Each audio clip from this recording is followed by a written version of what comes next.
From My Stamp Lady, and I'm here to show you a little more about this magnetic platform that's from Stampin' Up! Right now. I had a little bit about it in my last newsletter, and I still had some more questions, so I thought I would share some more information about how to use it.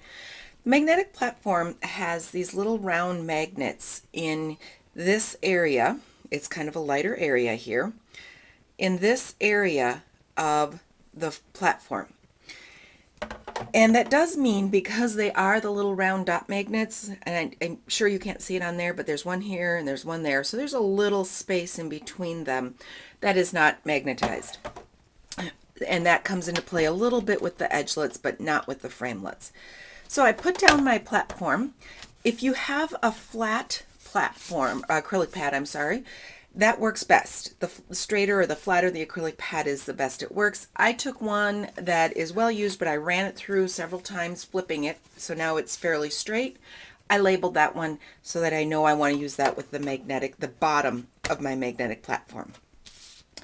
And in this card I made with Walk in the Wild, I found it was very handy to have my square framelit to get exactly the portion of the image that I wanted.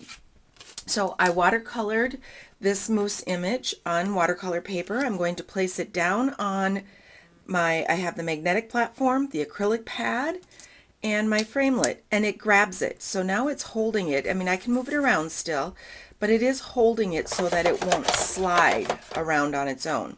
So all I have to do is make sure I'm within this area, place my image down that I want to cut out, and then I am going to just find where I want that framelit or that square to go to cut it out.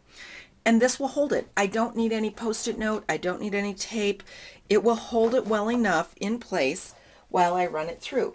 So now I just place another acrylic pad on top, just like normal, and roll that through. You hear the cracking, and that's normal. And then when you pull it off, you pull it up, and I have my piece cut out. Now, I said the little dot magnets come into play just a tiny bit when you're using an edgelet.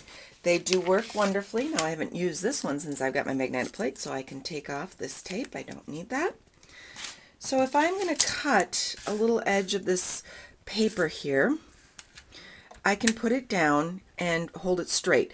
Now, the only thing that I have noticed is that if you grab one of those, just make sure you're over a row of them, because they can pull a little bit if you get into one of those blank spaces.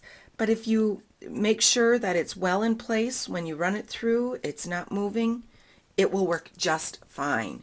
There's not really a problem with that.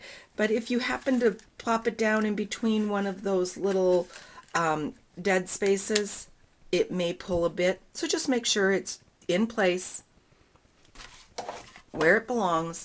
Place it down. It's over the magnets, and that will also hold in place. It's not a big deal. Just make sure that it's placed in where you want it. And you pull it out, and that will also hold in place. There you go. So that's a little more about the magnetic platform from Stampin' Up! You don't have any of the little flip-ups. You use it just like this with 2 acrylic plates, and the magnets in there hold your framelits in place, and it is wonderful. If you have any questions, don't hesitate to contact me, Chris at mystamplady.com, and thanks for watching.